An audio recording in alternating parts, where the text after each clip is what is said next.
Let's say the United States needs money. Instead of issuing their own United States notes backed by their own credit, they issue treasury bonds. They then sell these bonds to the Federal Reserve, which buys them with money they created out of thin air. The money that the Fed created then goes to the U.S. The U.S. then pays interest on the money that the Fed lent to the Treasury.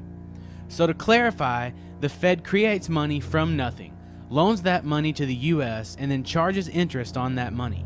What this means is that there is never and will never be enough money in circulation or in existence to pay back that debt. We as a country, as well as private citizens, are forever enslaved by debt with no way of ever paying it off. Now, when the Federal Reserve buys bonds on Wall Street, the major financial firms that have been selected as dealers deposit the proceeds at their own banks. Fed rules require banks to keep 10% of their deposits in reserves, but the bank is free to issue loans equal to the remaining 90%.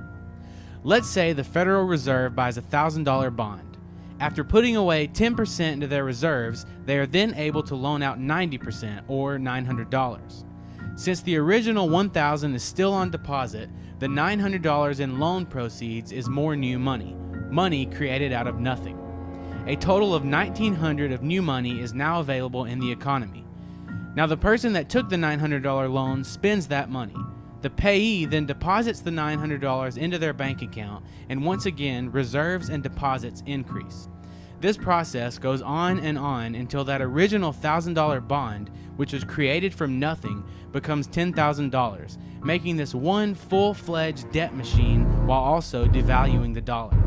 The more money that is out in the economy, the more the value decreases. There's no wonder that since the implementation of the Federal Reserve in 1913, the dollar has lost over 95% of its value. The US dollar will eventually be destroyed due to an overwhelming financial crisis, and a globalist-run monetary authority will come along to save the day.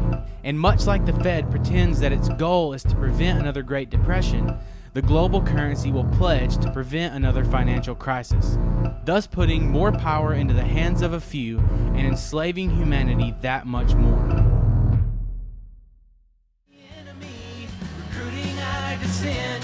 That's the way of the U.S. government.